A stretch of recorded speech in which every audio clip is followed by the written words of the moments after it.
Ben Standig, Commanders NFL reporter. You can subscribe to his Last Man Standig Substack. What's going on, Ben? Oh, not much. Not too much. Right. Hey, you know what? Rewind a month, okay? Would you have expected Cliff to be out?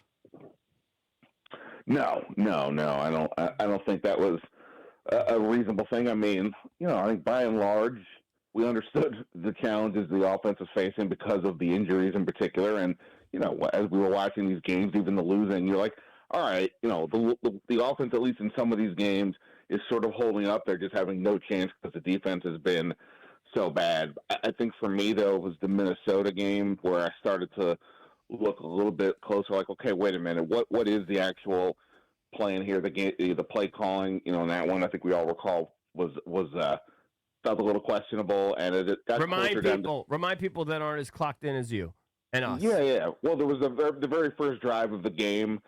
Chris Rodriguez is running pretty hard. It gets them all the way down to the 2. It's second and goal at the 2, and they call 3 straight passes. And yeah, I know Deebo Samuel had one ball in his hands and could have caught it for the touchdown, but it was just like, wait, why are you running it or throwing it 3 times in a row? And this is also, Jayden Daniels is just coming back from an injury, all these things. And then, that's when the picks, when Jayden throws the interception, gets hurt, and all these things happening. And I just started thinking, they talk about complimentary football so much.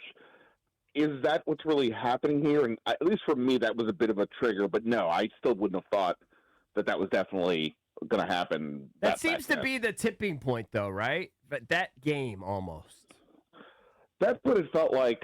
Yeah, I mean, that's what it felt like to me. I mean, when we focus on the 31, but the 0 part of that was really tough. And look, I know Minnesota's got a good defense and all these things, but yeah, it just felt off in that time. I think for me, the thing with Cliff, look, he's obviously last year was incredible. Look, I'm never going to forget that or pretend that didn't happen. But it was. I keep joking. Like, it feels like Cliff runs his offense like I run a diet whenever I'm on one. Like the first week or so, I'm pretty good. I'm pretty disciplined. I do all the things I'm supposed to do. But maybe the second week, even though I was told not to eat the bread and the sugar, I'm like, I can have one Diet Coke, I can have one bagel, and then by the second week, I'm back at fast food 3 times a day. And I feel like that was Cliff. Like, no matter what seemed logical, no matter how many injuries are happening, no matter what personnel he's had, maybe even no matter what Dan Quinn is sort of saying they need to do as a total team, it just reverts back to what he does. And that's who he is. I'm not even knocking it, but I ultimately wondered if for Dan Quinn and maybe for Peters, it was like, I don't know if this is ultimately going to fit for us. Hey, Ben, do you see Cliff landing one of the available head coaching jobs at this point, or is he still viewed by most teams as an offensive coordinator? I think it comes down to, is there a decision maker out there who likes the sort of extreme natures of what it is that Kingsbury does, right? I mean, the pre and post, the pre-snap stuff, the shotgun, the no huddle. I wrote about this before the game on Sunday, and the numbers are just super extreme. And I think also that was one of the things that sort of had me thinking in the few weeks before all this went down is, if this offense is so good, why does nobody else even come close to replicating it to the numbers that Cliff is doing? Again, in terms of no huddle, in terms of shotgun under center. And it's not to say that it's wrong, but it's to say why is nobody else sort of doing this? And so that, I think it's like, if you told me that the Raiders, Tom Brady knows Cliff back from there when Cliff was with New England for a minute, if you said to me, hey, we're going to have the number 1 pick, Cliff has had a history of doing well with young quarterbacks. We need some razzle dazzle here after the year that we just had, and Cliff would be kind of a fun fit in Vegas. Sure, but I don't know that he's definitely not the conventional choice. And now all of a sudden that you have, a Harbaugh, a Stefanski, so up in Cumbers, it may be tough for him to get one, but I don't think it's inconceivable. What do you make of Jayden's mom kind of throwing that tweet out there, obviously trying to put her weight on the scale there, and then sort of the idea that Jayden was I find it hard to believe Jayden was blindsided by this. I don't know. Just your take on those two things. Yeah, I mean, in terms of the Jayden part, I mean, look,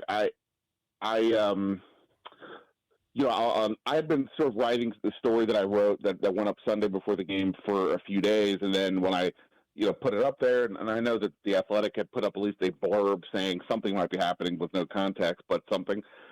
People, of course, are telling me I'm an idiot. I mean, I was just looking at my social media feed yesterday, and the amount of people, when I wrote that first story, who said, "Oh, come on, this is incredible. This is insane. What are you talking about?" If Jayden Daniels was like that, like, what? This is impossible. I've never heard anything like this. Why would that matter? I don't think he could have been blindsided in the moment, but 2-3 days prior, whenever maybe it first got to his attention, perhaps he was like, wait, what are you talking about? I just had arguably the greatest rookie season of all time in the league. What are you talking about? When we did talk to him the other day, and he was asked about Cliff, not in terms of like whether Cliff could be back, but just in general, he was like, he felt bad that he wasn't able to play for him as much this year. And to me, that was sort of like an acknowledgement, like, oh man, Cliff could be in trouble, and because I wasn't around as much, that could be part of it. Ben, where do you think the main disconnect was? Was it Cliff and DQ, or was it Cliff and Adam? Well, I don't think it was either of them from like a personal standpoint. Like, I don't think it was No. guy. To say, but like when that first initial thing comes out and you hear this disconnect, I think people are viewing it more personal. Like I said, I think that we saw how last year it worked, rather perfectly. I just think that from that term complementary football, which to me sounds so sort of kind of hokey, but okay. Yeah, I never quite understand that either, to be honest with you. I mean, I get the general idea. You always want to do that. Like, it's just so dumb. Like, I don't know. Yeah, right. It's kind of like, well, yeah, this is how it's supposed to work.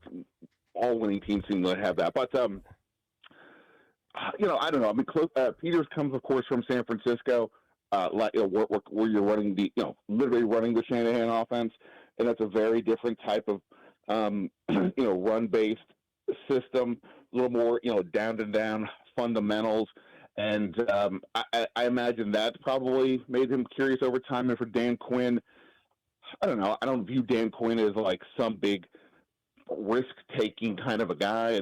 And not that what Cliff was doing was like not fundamentally sound, but again, it's just so different than the norm. And I don't know. I don't know that it's like a Peters thing. I kind of hope it's not a Peters thing in the sense that the GM is really not.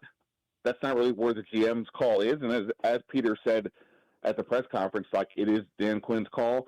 Now, I do believe that Adam Peters is Dan Quinn's boss. I don't believe it's like a co-equal branch of government necessarily, but I guess I buy that, the coaching staff is Quinn's. So I guess the disconnect is ultimately more with just how Dan Quinn kind of saw the world.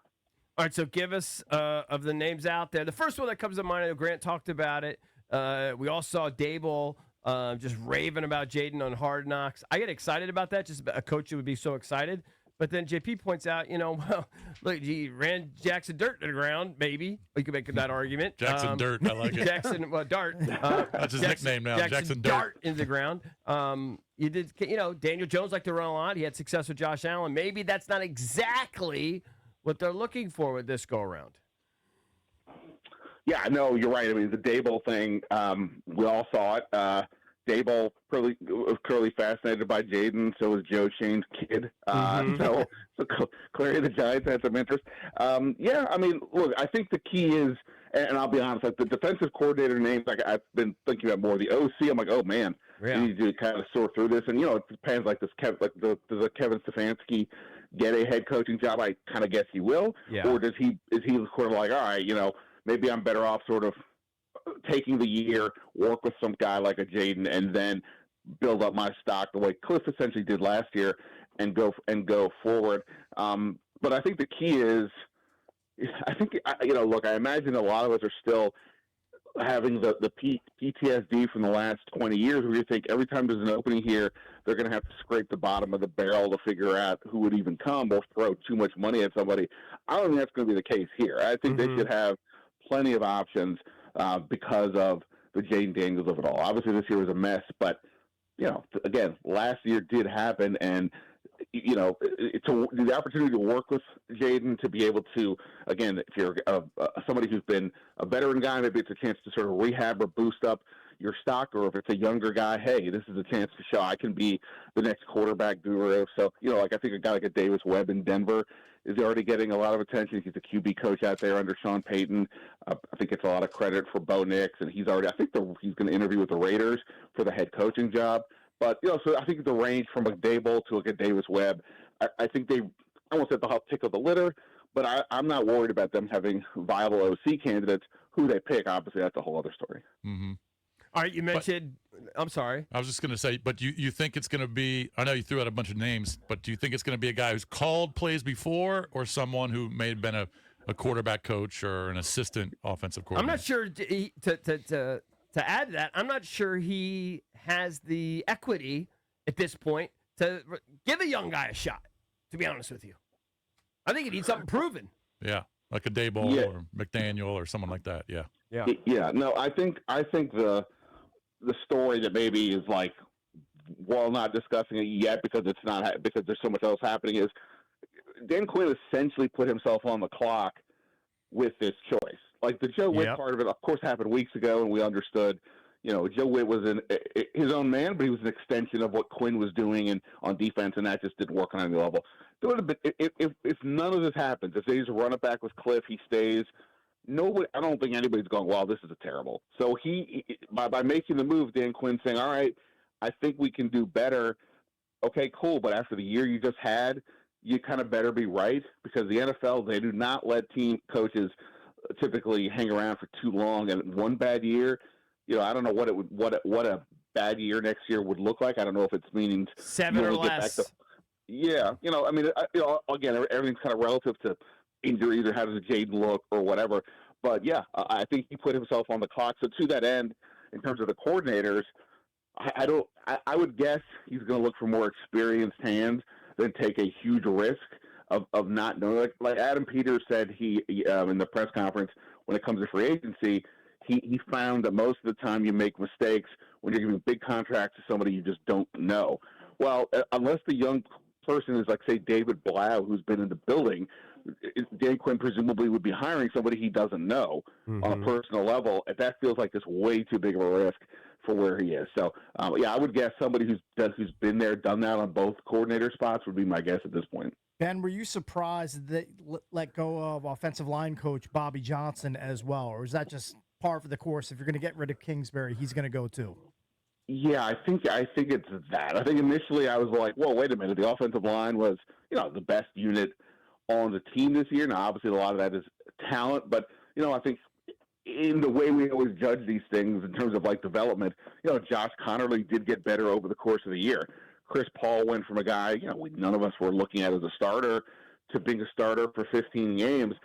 You have to, in theory, therefore give the O-line coach credit. So that part of it is where it felt surprising. But yes, if you're going to bring in a new OC, that person typically will want their own offensive line coach because they want everything to be, in sync with how they're going to call plays.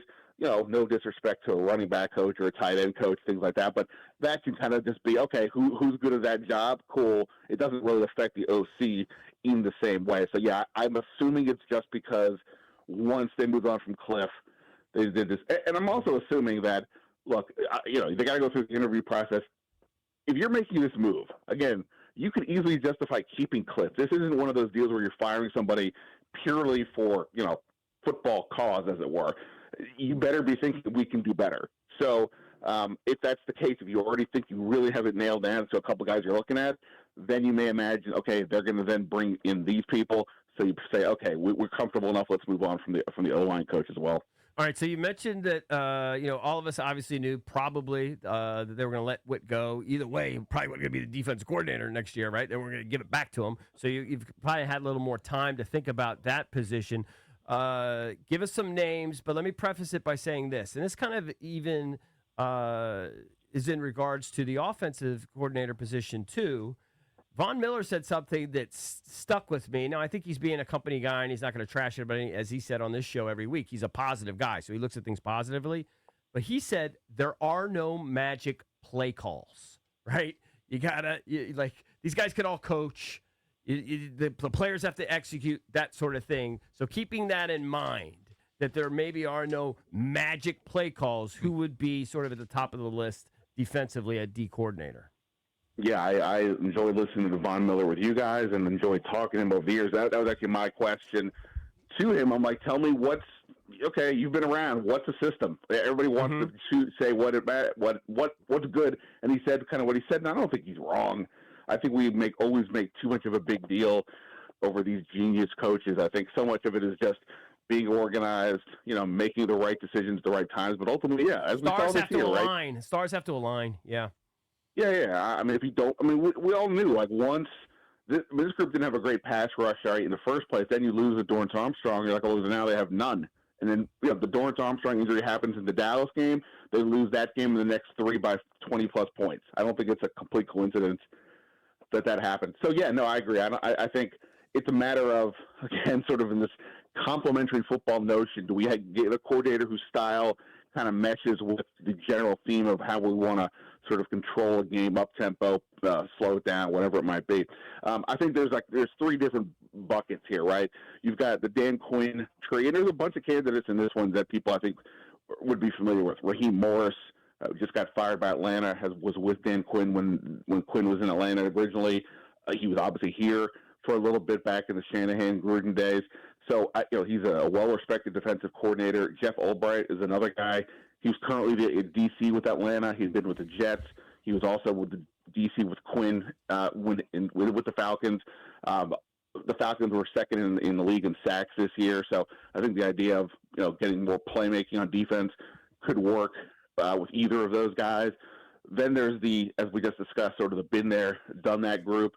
I think Jim Schwartz with the Browns, he is still there on staff, even though they've moved on from the head coach.